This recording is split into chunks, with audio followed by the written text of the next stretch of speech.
rugerero vana vaMwari.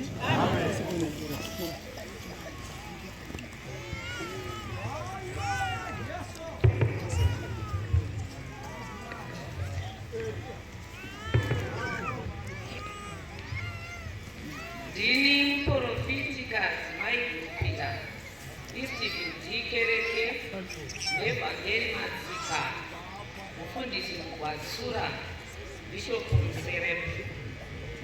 Ndine zvinhu zvandinetsa pakunamata kwatiri kuita pano. Ndatanga kuzarurirwa pana mufundisi vanamatisa pekutara.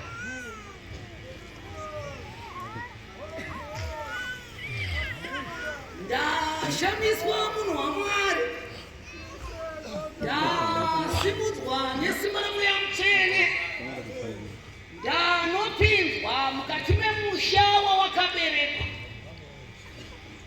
ndashamiswa nechiitiko chandaona kuRamageshi, ndichiona iwe uchiratidza kuti wanga uchitenderedzwa, asi wanga uchitenderedzwa uri pakati pemombe. Hemenichiona handiziva mufundisi. Ndaramba ndakatarira ndichiona uchitadza kutungwa nemombe, asi uchiita semunhu unodzedzereka, wasvika pakuve nemisodzi pamatavo ari royal zana. Ndabvunza ndiri musimba raMweya Mutsvene, dai zvaita sei nhai Jehovha? Andibatsirana namufundisi kuti zvandinashe ngaakumbire pamusoro pehondo yemukati memusha wake, asi yaita sehondo yerudzi ine kurwisana kwepfuma Kramageshi. Hai Jehovha namwe, ndashamiswa nechinhu ichocho chandinetsa, ndikaramba ndakacherechedza nokunotarira, zvikanzi uri kuonana mukati mehama dzake nemumadzibaba ake. Wandizvira kuti ndaona vakabata makano, asi vanga vachiratidza kuti vanga vachifudza mombe vakabata makano. Ndabvunza Jehovha ndikati zvaita sei? Zvikanzi murume uyu uri kurwisirwa nauye pfuma mukati memusha, achiti ichiita sepfuma yaita sepfuma yenhaka. Heminichiona mondizvira kuti zvaita kuti mukunzwisa nokuona kwandaita ndiri musimba raMweya Mutsvene, iwe waita semunhu wapuwa basa kana kuti waita semwanakomana mukuru mumhuri. Mondizvira munhu waMwari, ndikashamiswa ndikati ko mombe dzaari kutenderedzwa ari pakati padzo zvabhodini, zvikanzi auone here nyaya yaitwa mukati memusha womurume, wasvika panguva yokumanikidzwa zvekuti chero iye naye kurarama kwemhuri yake mukati memusha haachakufariri nekuti hakuzi sefi. Ndaramba ndichibvunza She, ndikati zvino oita sei? Zvikanzi ngaakumbire kuti Jehovha vamupe zvivi zvake. Mazvinza kuti Jehovha Mwari ngaakupe zvivi zvani. Ndaona asirafumura muranda waMwari paRoma Joafu rasvika rikabvisa mwiri wenyu pakati pemombe, asi mombe dzadzichiita sokuti dzinokomberedzwa bedzi kuti dziite sokuti dzikutungei muri pakati pemombe. Zvikanzi inaye pfuma mukati memusha waakaberekwa, iye nehama dzake nemadzibaba ake vamumukira. Handizvira mukuru wangu, Jehovha Mwari wakatuma paMweya Joafu akati itai kuti pamusha penyu pagona matwa, asi zvimwe tendai kuregedza. Hazvizva mufundisi? Ndadzina Jehovha muze kuti zvimwe ngaatende kuregedza, ini ndichamuropafadza. Hazvizva mufundisi? Shoko denga wati nditaure mashoko ari pamuka mungagara ndine nyaya iri kuramba ichindinetsa kubva pakunamata kwatakaita nezuro kusvika zvino. Heminichiona Kramageshi where is taking order. Ndashamiswa ndasvika zvepanzvimbo ino, ndaona muranda waMwari St. Paul mwezvi waAfrica abva nepanyika yemabude zuva asvika pano pachiita sekuti vamwe vakamira vamwe vakagara. Kramageshi ona ndaramba ndakatarira ndiri musimba raMweya Mutsvene, wakadzika muranda waMwari akati koseiko pakati pekereke yaJehovha pasina oda. Wabata vakatambira vanga vachipfuta moto mumiromo yavo. Yeminishorarama. Ndaona vanhu vanga vachibeka vachipaka moto mumiromo yavo. Ndikanzwa mutumwa achiti ndauya kuzogadzira kereke, ndauya kuzogadzira kereke. Wabata vanhu sevabatirwa anoitwa vanhu nehuku, gramadest. Vanhu vachibatwa sehuku dziri kuda kupiswa muromo. Kune vanhu vanoziva mabatiro amunoita huku kana muchipisa muromo. Chiradzo ichi chakambodingazve nezuro tiri pakereke ndikachidudzira asi chadzokazve nhasi. Nzwa Mweya Mutsvene rikati ndidudzire kuvanhu vaMwari. Ndaona vanhu vaMwari vachibatwa nemudzidzisi, vachibatwa vakaiswa muhapwa kudai, asi wanga wakabata bvunze remoto achipisa muromo yevanhu. Kramanishora, where is getting orderama? Ebenirita cost, jewelry den gaitishima, eminishorama. Mweya Mutsvene rikanditi ndauya kuzopisa miromo, ndauya kuzopisa muromo. Ndabvunza kudenga tikati vanhu vanopisirweko muromo. Jerusarema hosana. Zvikanzi vanhu vari kutaura maringe nechechi asi havagoni kuzvigadzira. Ndauya kuzopisa muromo. Jerusarema ishe kudenga hosana. Bishop inzwa Mweya Mutsvene randibatsira. Zvikandibatsira naine vatendi nemi pachenyu kuti vanhu ngavarege kutaura kusingaiti kuti vanhu vatsvake Mwari maringe nechechi. Mutumwa wati ndauya kuzopisa muromo.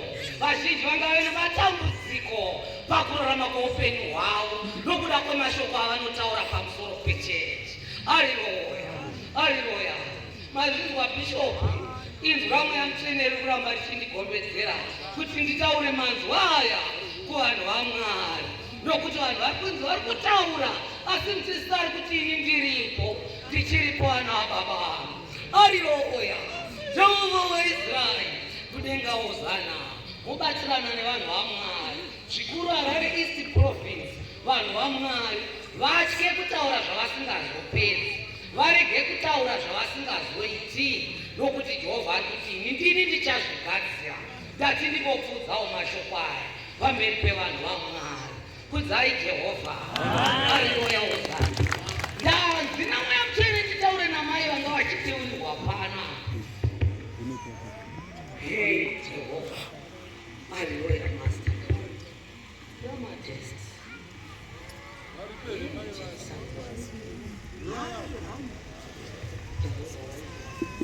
Kudenga hosana. Jerusalem, yes, ndina Mweya Mutsvene batsirana nemwanasikana pamusoro pehondo yakaitika paupenyu hwake munguva yeudiki hwake. Ndizvura munhu waMwari. Ndadzina Jehovha dzokera mumashure zvishoma uone mwanasikana uyu makudzirwo ake. Ndikati ndinoona Jehovha. Zvikanzi unoona here rudo rwababa nemwana. Ndizvura munhu waMwari. Ndadzorerwa kurudo rwababa nemwanasikana pakukura kwavo. Kramatest. Ndizvura munhu waMwari. Nyaya ndiri kutaura unoinzwisei. Ndadzokera mukati memushe wakaberekwa nemukati memba yawaberekwa, ndokubva ndaona makudzirwo awakaita, ndobva ndanzwisei kuti pakuzviona nepakukura kwako watomboita semwana angade kuvengwa nevamwe vana, kana kuti angasvike pakuti uyu mwana uyu unodiwa, uyu mwana uyu unodiwa. Ndinetsika Mweya Mutsvene, uri kuona here hondo yemwanasikana pari zvino, kunyange danga achitaura kukunda kwaakaitiswa mukati kumanikidzwa kweupenyu hwake kubva kumashure zvishoma. Une nhambo zhinji yaanga achizvinetsa nokunozvibvunza kuti sei inini pakugara kwangu nepakurota kwangu ndichiita sekuti pane imwe nguva ndinorota ndichirara nemunhu asi munhu uyu achiita semunhu wougama mukati mehope dzavo. Hei Jehovha, ndanzinedzire Mweya Mutsvene.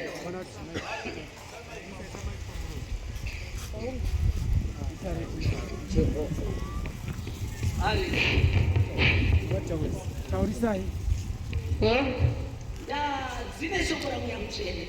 Mwanasikana uyu akashinukirwa paupenyu hwake mukukura kwake.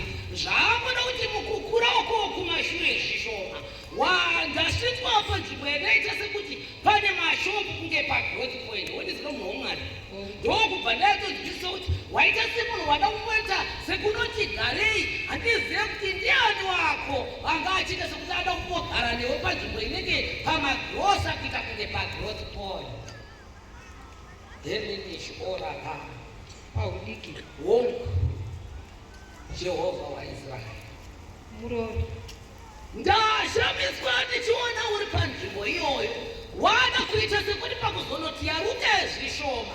Ndanzi naJehovha, cherechedza. Unoona here kuti mwanasikana uyu wakamboda kusvinukirwazve. Ndikati wakasvinukirwa panyaya yei? Ndikanzi unozvinzwisa here kuti pane munhu womurume akamboda kuti akubate iwewe, asi achiita sekuti akanga achida kukubata chibharo. Ungarangarirawo here mwanasikana waMwari? Kramadhes, ndanzina mweya mutsvene, mwanasikana uyu ngaakumbirirwe, asi zvikuru pamusoro pehondo yakapikwa mukati merudzi rwako panguva yakanga uchigara pamagrosa. Unondiziva munhu waMwari?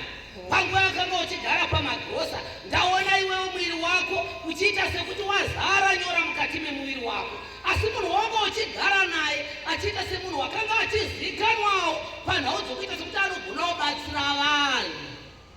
Wandiziva munhu waMwari? Unorangarira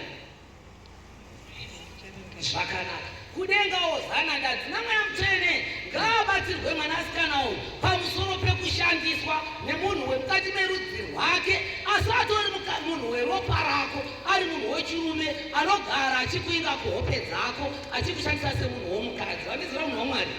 Chini ichi ndaona chichiitika zvikadzina mweya mutsvene ngaapota achienda achinoteurirwa mukati mevateuriri, iye achizvinyima nokuzvitsaurira nguva dzake zhinji kuti akunde pamusoro pehondo yeJesu, asi iri yakanyanya kubatana nehondo yemadhimoni echihure. Wazvinzwa munhu waMwari?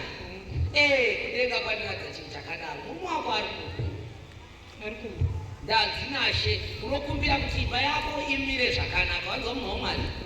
Nokuti kutaura kwandiri kuita kuno mune kukonana nekusanyanya kuwirirana mukati memba iwe nemurume wako.